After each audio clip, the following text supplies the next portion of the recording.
इसी साल 84,000 करोड़ का अतिरिक्त कर्ज इन्होंने लिया। इतना कर्जा ले लिया, किया क्या? हम सवाल पूछते हैं। मैं सवाल पूछना चाहता हूं खट्टर साहब से, आप बताओ, कुछ काम तो गिनवाओ। हम विपक्ष में हैं, लेकिन हम आपकी कमी निकाल के नहीं, अपने और आपके कामों की तुलना करके लोगों के बीच में जा रहे हैं। हमारे समय 4 शहरों को मेट्रो से जोड़ने का काम हुआ, बहादुरगढ़, फरीदाबाद, गुड़गांव, बल्लभगढ़, और सोनीपत की मेट्रो की रूपरेखा तैयार की गई। 81 किलोमीटर मेट्रो हमारी सब सरकार में हरियाणा मिली। 9 साल में मैं पूछना चाहता हूं खट्टर सरकार से कि 9 साल में 1 भी इंच मेट्रो क्यों नहीं बनी? हमारे समय 3 रेल की लाइन, जिसमें एक जींद, गोहाना, सोनीपत की रेल की लाइन भी बिछी।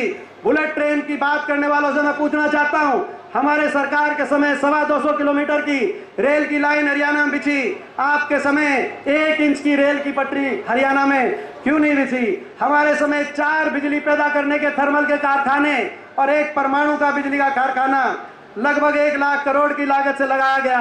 आपने इतना कर्जा ले लिया। मैं पूछना चाहता हूं, 1 बिजली पैदा करने का कारखाना हरियाणा में क्यों नहीं लगा? आज अदानी समूह से आप बिजली ले रहे हो। हमारे समय 6 IMT औद्योगिक क्षेत्र, जिसमें खरखौदा की IMT भी शामिल है, 6 बड़े औद्योगिक क्षेत्र हरियाणा के अंदर लगे, इंडस्ट्रियल मॉडल टाउनशिप। मैं पूछना चाहता हूं खट्टर साहब, मैं इस सरकार से पूछना चाहता हूं कि 1 भी नई फैक्ट्री या 1 भी औद्योगिक क्षेत्र हरियाणा में क्यों नहीं लगा? हमारे समय में 12 यूनिवर्सिटी, 12 विश्वविद्यालय, जिसमें मैं धन्यवाद करना चाहता हूं कि उत्तर भारत का बाबा साहब के नाम से एक अगर विश्वविद्यालय बना तो वो नेशनल लॉ यूनिवर्सिटी, बाबा साहब भीमराव अंबेडकर नेशनल यूनिवर्सिटी सोनीपत के अंदर कांग्रेस की सरकार में हुड्डा साहब के कलम से यहाँ पे बनी। 12 विश्वविद्यालय।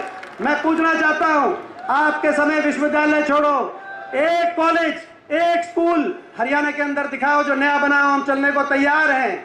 हमारे समय जब हमारी सरकार थी तो 11 राष्ट्रीय स्तर के संस्थान आए, जिसमें निफ्टन, सोनीपत वाला भी शामिल है, IIIT जो यहाँ पे बननी थी किलोद में, जो इन्होंने जिस तरीके से, आपको पता है, इन्होंने उसको बनने नहीं दिया। चाहे IIM है, एम्स है, IIT है, ऐसी संस्थाएं है। आपके समय 1 भी राष्ट्रीय स्तर की शैक्षणिक संस्था हरियाणा में आई क्यों नहीं? हम आपसे सवाल पूछना चाहते हैं। जब आपकी सरकार थी, 250 ब्लॉक स्तर के स्टेडियम बने, राजीव गांधी स्टेडियम, और 9 जिले स्तर के स्टेडियम बने।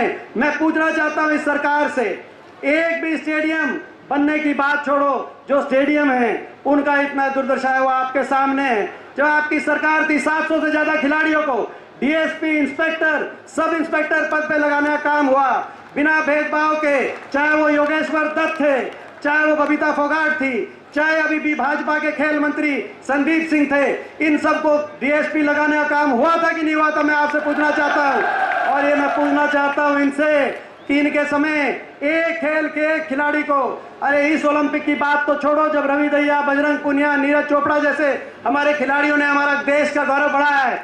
पिछले ओलंपिक में 2 ही मेडल आए थे। आज तक हमारी बेटी साक्षी मलिक आज तक जंतर मंतर पे धरना दे रही है।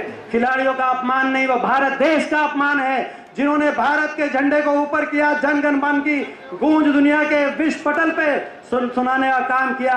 आज उन खिलाड़ियों का अपमान कर रहे हो खट्टर साहब, ये अच्छा नहीं है। मैं पूछना चाहता हूं इनसे, हमारी जब सरकार थी उस समय 4 लाख गरीब परिवारों को, SC वर्ग के हमारे भाई, बैकवर्ड के हमारे भाई, 36 बिरादरी के गरीब परिवार, 4 लाख परिवारों को 100-100 गज के प्लॉट और 3.5 लाख परिवारों को इंदिरा गांधी प्रधानमंत्री आवास योजना के आधार पर मकान दिलवाने का काम हुआ। मैं पूछना चाहता हूं, आपने 1 भी प्लॉट, 1 परिवार को 1 भी प्लॉट और 1 परिवार को 1 भी मकान आपने पास करके क्यों नहीं दिया खट्टर साहब? आप पे कर्जा तो बहुत चढ़ गया।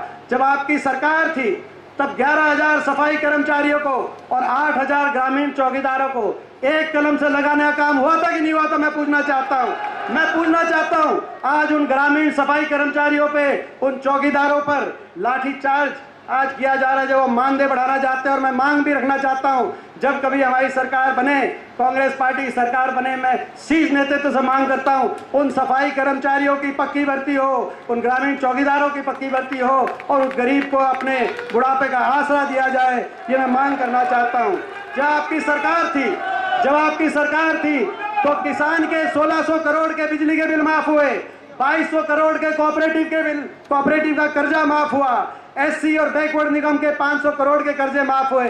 मैं पूछना चाहता हूं इनसे, इनकी सरकार में एक व्यक्ति का एक पैसे का लाभ किसी आम नागरिक को मिला क्यों नहीं? बड़े बड़े उद्योगपतियों के तो आपने बहुत माफ कर दिए होंगे, लेकिन किसी एक हरियाणा वासी का नाम बताओ खट्टर साहब, जिसको आपने कोई लाभ देने का, राहत देने का कोई काम किया हो। तो इन्होंने क्या किया हम पूछना चाहते हैं। इन्होंने 2 ही 3 चीज करी।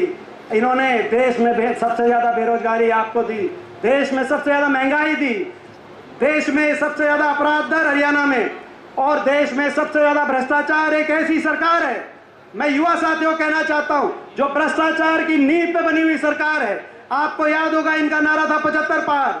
लोग नहीं चाहते थे 75 पार, लोग सरकार बदलना चाहते थे। नहीं तो 14 मंत्री मैदान में आए थे, 12 मंत्रियों को लोगों ने दोबारा विधानसभा नहीं पहुंचने दिया। अगर 75 पार मानते लोग तो कम से कम अपने मंत्रियों को जिताते। जहां जहां इनका मंत्री मिल रहा था बोला 75 पार तो ठीक है, ये नहीं पहुंचना चाहिए विधानसभा में, वहां वहां उनका मंत्री गोता खा रहा था। कई जिला गोता खाया, रोहतक में भी खाया, सोनीपत में भी खाया, बादली में भी खाया, इसराना में भी खाया, सारे विधायक बैठे हैं हमारे। मगर 75 पार का नारा था। दूसरा नारा एक और था, जेजेपी का नारा।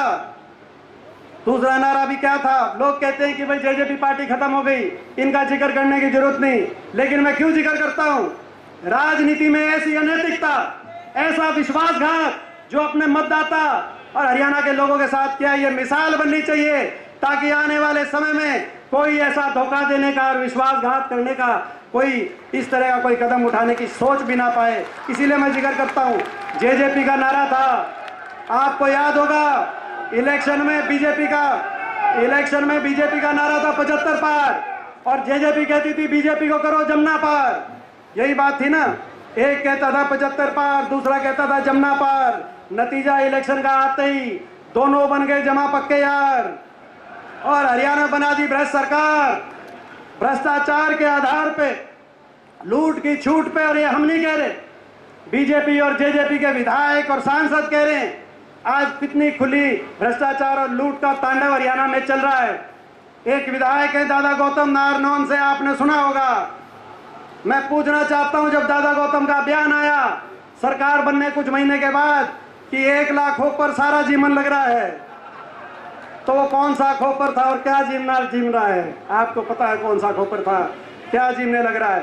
सांसद रोहतक के डॉक्टर अरविंद शर्मा कह रहे हैं, एक पूर्व मंत्री हैं, 300 करोड़ का अमृत घोटाले में सब कुछ डकार गए, एक पूर्व मंत्री है। क्या क्या बताएं, किस किस की बताएं? सारे घाव लिए आप बैठे हो। मैं आपसे पूछना चाहता हूं, ऐसी सरकार जिसने भ्रष्टाचार, बेरोजगारी, महंगाई, और एक काम और किया इस सरकार ने, मैं आखिरी बात करके अपनी बात समाप्त करता हूं। इस सरकार ने अगर ये काम ना भी करते, मैं आपका बेटा होने के नाते कहना चाहता हूं, मैं हरियाणा का एक नौजवान होने के नाते कहना चाहता हूं, राजनीति की तरह नहीं, अगर ये काम ना भी करते तो भी हम काम चला लेते। बहुत सहनशीलता हमारे जिलों में, मगर इन्होंने तो केवल आपका अपमान करने का काम किया, हर वर्ग को अपमानित करने का काम किया, हर वर्ग को सड़क पे आना पड़ा, और इनके घमंड के आगे हर वर्ग को इन्होंने प्रताड़ित करने का काम किया। ग्रामीण चौकीदार, सफाई कर्मचारी आए अपने मानदेय के लिए करनाल में लाठीचार्ज, कर्मचारी आए ओल्ड पेंशन स्कीम के लिए पंचकुला में लाठीचार्ज, आंगनवाड़ी करनाल में गई अपनी मानदेय बढ़ाने के लिए, उन पे पानी की बौछार और लाठीचार्ज। छोटे छोटे बच्चे अपने स्कूलों के आगे धरनों पे बैठे, उनको इन्होंने अब शब्दों से उन बच्चों के धरनों का अपमानित करने का काम किया। नौजवान आए सड़क पे अग्निपथ योजना के खिलाफ, उन पे लाठीचार्ज। सरपंच सोचते थे कि छोटी सरकार है, कम से कम थारी बचत होगी, लेकिन भाई सरपंचों की भी अच्छी तसल्ली बिठा दी कि नहीं बिठा दी? इनकी भी अच्छी तसल्ली बिठाई। और किसान तो 1 साल तक बैठा रहा, किसान 1 साल तक बैठा रहा इन धरनों पे। 750 घर उजड़ गए। आपका नहीं तो मेरा भाई होगा, मेरा नहीं तो किसी का होगा, किसी का बाप था, किसी का बेटा था, किसी का पति था। किसान की आवाज के लिए ईमानदारी से अपनी लड़ाई लड़ने के लिए इन धरनों में बैठा था। 750 शव इन धरनों से वापिस आए। उस किसान का भी जिस घमंड से, जिस अहंकार से उनका अपमान करने का काम किया गया, मेरे को याद है जब संसद में हम इनकी बात उठाते थे तो भाजपा के मंत्री बोलते थे देशद्रोही हैं, मैं पूछना चाहता हूं आपसे, इससे बड़ा देश के विरोध में कोई वक्तव्य नहीं हो सकता। जो किसान, जिस किसान का एक बेटा ट्रैक्टर का स्टीयरिंग पकड़ के खेत जोत के देश को खाद्य सुरक्षा देता है और दूसरा बेटा स्टेन गन पकड़कर पाकिस्तान और चीन के सीमा पर देश को सुरक्षा देने का काम करता है, उससे बड़ा देशभक्त कौन होगा? मैं पूछना चाहता हूं, जिन लोगों ने उनको देशद्रोही बताया, जिन लोगों ने उनको अपमान किया, उनके अपमान का बदला लेने के लिए आप तैयार हो कि नहीं हो? मैं पूछना चाहता हूं। इनका अहंकार, ऐसा घमंड अभी भी मैं देख रहा हूं। इनकी जो भाषा है, कभी न्यायपालिका के लिए तो कभी किसान के लिए, तब किसान के लिए बोले थे, आज न्यायपालिका के लिए बोल रहे हैं कि किसी का दिमाग खराब है, उसको ठीक करने की जरूरत है। ये घमंड की भाषा है। ये भाजपा के नेता नहीं बोल रहे, इनके भीतर बैठा हुआ घमंड बोल रहा है, इनका अहंकार बोल रहा है। और आपका हमारा 1 साल का सफर बाकी, 1 साल के बाद चुनाव होंगे।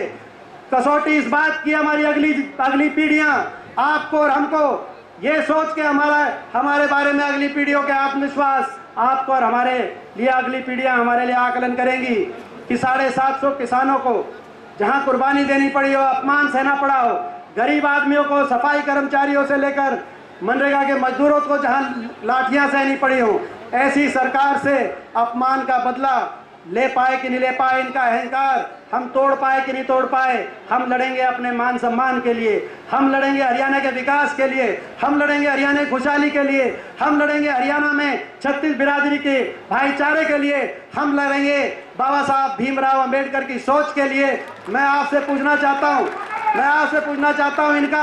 इनका अहंकार तोड़ने के लिए 1 साल के संघर्ष में कंधे से कंधा मिलाकर 36 बिरादरी आप लोग हमारा साथ दोगे और आशीर्वाद दोगे कि नहीं दोगे? मैं आपसे पूछना चाहता हूं, एक बार हाथ खड़ा करके।